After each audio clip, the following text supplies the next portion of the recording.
Hi, welcome to Learn with Muri. First of all, a big thanks for connecting with me. In this video, I'm going to give you a clear walkthrough about all the topics that I'm going to cover under CDISC, right? So this CDISC course comprises of three modules. I have SDTM, Study Data Tabulation Model. I have ADAM, Analysis Data Model, and also TLF, Tables, Listings, and Figures. All right. So here I cannot go with module wise, but instead I can say that what is the sequence that I'm following in this course. All right. So first we will kickstart with introduction to the clinical trials. Most of you may aware of it, but we will go in detail to understand what are clinical trials.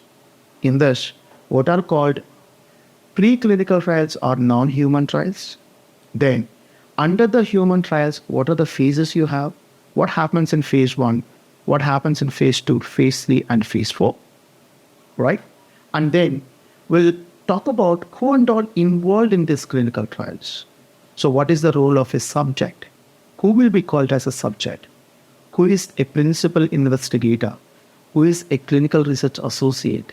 Who and all will be, what is the role of sponsor, right? What are the other people who involved in the clinical trial? So we'll go in detail about them, the roles and their responsibilities. Then we will talk about what are the various documents that are required in the clinical trials, meaning you're collecting the data from the subjects. So how do you store them? First of all, if you want to talk about what are the various things that you're going to do in a clinical trial, there should be a document, right? That can be considered as a guide, which you can call it as a protocol. So what is protocol? Followed by, if the subject volunteered for the study, or even if any subject enter into the clinical trial, first you need to provide a consent. So what is informed consent form? Then we also talk about what are the various statistical considerations that you are going to do here. What is the statistical plan, SAP, statistical analysis plan, right? So like this, what and all the various documents which are going to be part of your clinical trials, which are required for you to accomplish your task, that we are going to discuss. Number 3, we talk about the terminology. I mean to say, there are some common terminology you are going to have. Blinded. What is called blinding? Why do you need to do that? What are the types of blindings that are available? So you also need to understand the study design. What are the various study designs you have? What is called parallel study design, crossover study design? What are the differences between them? What is called your washed out period, right? All this terminology you are going to understand in the next phase. So once you're well versed with what are called clinical trials, what happens in the clinical trials, how do you collect the data, who and all involved, how to store your data, that is the documents that are required, and the design methodologies. Once you're good with this particular one, I can say that the base is ready, right? So what happens on a rough note, you all understand by end of your module number 1 or by end of this topic. Once we complete this, we enter into SDTM, right? The main subgroup, that is SDTM. So SDTM primarily talks about whatever the data that you have collected from the subjects, right? Which will be generally stored in your case report form. Through the case report form, it will be converted into the raw data sets. A separate team called CDM team will take care of it, the clinical data management team. So once you have all your raw data sets, and also your SDTM has plenty of domains. So we are going to have an implementation guide. So I'm following SDTM implementation guide 3.3 version here. So as per 3.3, we are going to see all the modules, right? I'm going to cover around 25 modules in this course, right? So if I want to go with each domain, I'm going to clearly explain what will be stored in this domain, why this domain, what are identifier variables in this domain, what are topic variables in this domain, right? We also go with for each variable what is called core, what is the role, what is the rule. If at all I want to derive this particular variable from your raw data sets and by using your specification Excel, How do you do that? Every variable one by one, I'm going to derive in the class. I'm going to explain in the class. Like this, we are going to do it for the 25 domains. Let me also cover what are those domains also. Or at a lighter note, let me cover it. First, we will start with special purpose domains, right? In this, our first domain is nothing but demographics. It's a parent domain. Once you complete that, we will go with comments, CV. Then we'll talk about subject elements followed by subject visits. These are the 4 domains that I'm going to cover under special purpose. Once we complete the special purpose, we'll take up the project. Understand this please very clearly. We don't cover the complete theory, then we don't take up the project. No. Here, first we cover these 4 modules. That is these 4 domains. Immediately we take one project. I'm going to cover 2 projects. First, I'll take any one. In that particular project, I'm going to take all the raw data sets, specification Excel. Then I'm going to write the complete code which will convert your raw data sets into SDTM compliant data sets. How will you do this conversion? Step by step in detail, I'll go in the class. Right. Let's say I complete the DM. Then I ask you to do the same for CO. If you're stuck anywhere, I'll provide one-to-one session to unblock your things. All right. Then once you complete this, we will go ahead with the events category. Under the events category, I start with adverse events. Then we go with the clinical events. Then we also see the medical history, right? These are the stuff that we are going to discuss under events. Under the events, I'll cover 4, totally 4 I'm going to cover. After the events, we will go with interventions. It talks about completely the drug, right?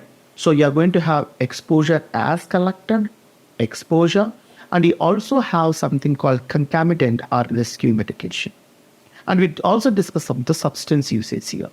So 4 different domains will be covered under your interventions. Once you complete that, we will go with the findings. So findings is one of the biggest category, I can say that. We'll start with LB, laboratory. Then we'll go ahead with the ECG. Then we talk about vital signs, physical examination, drug accountability.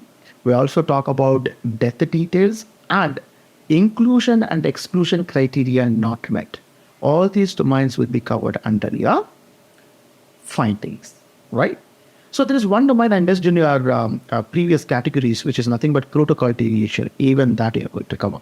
Protocol deviation as well as the disposition. Both of them also will be covered. Then we enter into the trial design domains. There we'll talk about what is your trial arm, trial elements, trial visits. Then we also talk about trial inclusion and exclusion criteria.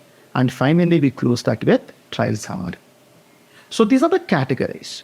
Once we complete that, we also have 2 supporting domains, I can say. I cannot call that as a domain precisely, but I can call that particular one as dataset. Supplemental datasets for each of the domain. How to automate this by writing a macro. Then relevant domains, that is relationship between the domains or relationship between the variables across the various domains. How do you handle it? That is your program. All these things will be covered under the SDTM. Once we complete each category, we pick up one domain from that and we write it.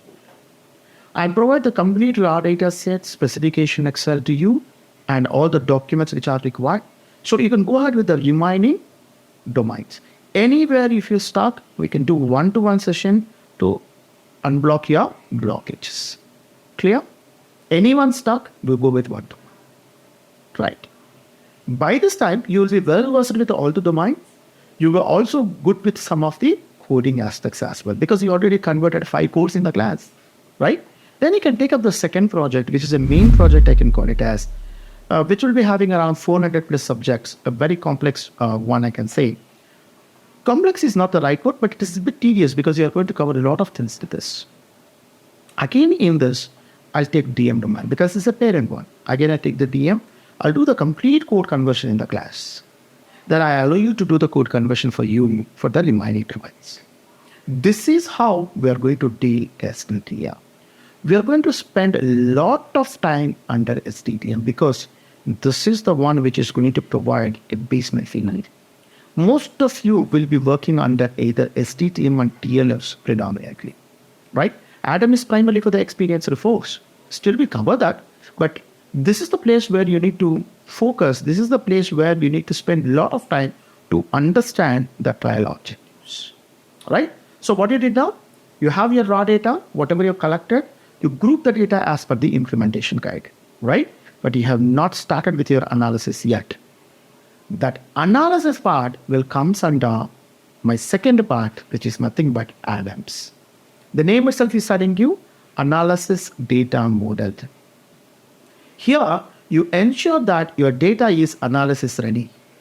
You ensure that there is no ambiguity in the data. You ensure that there is going to be a traceability. I mean to say, any variable when you submit, if someone asks you, if your reviewer asks you how this variable is coming, you should be able to trace back from Adam to SDTM to go back to your raw data sets, that is to the CRS. The traceability is the key here, right? So under the Adams, we have again three structures. The primary structure is going to be ADSI. We can call this as subject level analysis data set. This is just like your DM domain. It is a parent domain when it comes to Adams. Then you have the second category. You can call that as basic data structures, BDS. This one is primarily for the findings. All the finding related domain content will be handled here, right? So here we are going to cover four different structures, right? I can say that ADLB, ADBS, right? Or ADMH, like this, all these, not ADMH, ADBS, and you're going with ADLB, you can also go with ADEG. So four different structures I'm going to cover under BDS. After the BDS, you're going to enter into the third structure, which is going to cover both of your interventions and the events, because these two left, right? So to cover these two, we have one more structure that you can call it as occurrence data structures, OCCDS, right? So here, all the events as well as the intervention domains will be covered, right? So what I do is totally one in the parent domain, which is nothing but the ADS, we complete or just like how you do it in your SDTM, we take each and every variable, most of the variables, whatever you require. For this, we will cover one by one the existence of the variable, how to derive that particular variable, what is the significance of that. So here there is something called peculiar thing will come to the picture, conditional variables. These variables will differ from study to study, right? Unlike your SDTM, here you don't have the standard structure of the variables, right? Conditional variables will exist as per the circumstances. It varies from study to study. But what we cover is what in all the required variables, what in all the conditional variables which are common for the most of the studies, we will discuss in detail. Then immediately we take our project, whatever we have implemented SDTM for that, now we start doing the code conversions in the add-in. We create the analysis ready data sets here. Right here, what I'll do is ADSL, I do the coding. One data structure I'll pick it from the BDS, one I will pick it from the occurrences. Totally three things you are going to write the code here. All right. Once segregation is done, analysis is done, now you go with the reporting part. How to report this particular data? While submissions, it would be easy if I submit this particular ones in the graphs or in the charts. The picture will speak more words, right? So we go with the tables, listings, and figures, right? So listings is nothing but whatever your Adam data sets is there, you pull the variables as is and prepare a report. You don't do any transformations here. You don't do any manipulations here. You pull the data as is, put it in a proper format, and you complete your list. But from your Adam variables, if you derive some new variables, right? If you do some transformations, you call that as a tables. So you do the transformations to meet your endpoints, according to your endpoints, according to your SAP, and you create the tables here. Now, I want to represent them in a pictorial format. For that, I'll go with the graph. So approximately around 20, I can say listings, tables, and figures will be covered under the TNF, right? So this is the complete code structure, or this is complete the contents that I'm going to handle or that I'm going to deal under CDISC. If any of you are attending for both complete clinical SAS, you can watch my another video where I have given the complete TOC for the based on advanced SAS. Along with that, the CDISC will be included in that, right? These two together, I can call it as a clinical SAS. Thanks for watching, guys. If you require any more details other than this, please contact me. Thanks.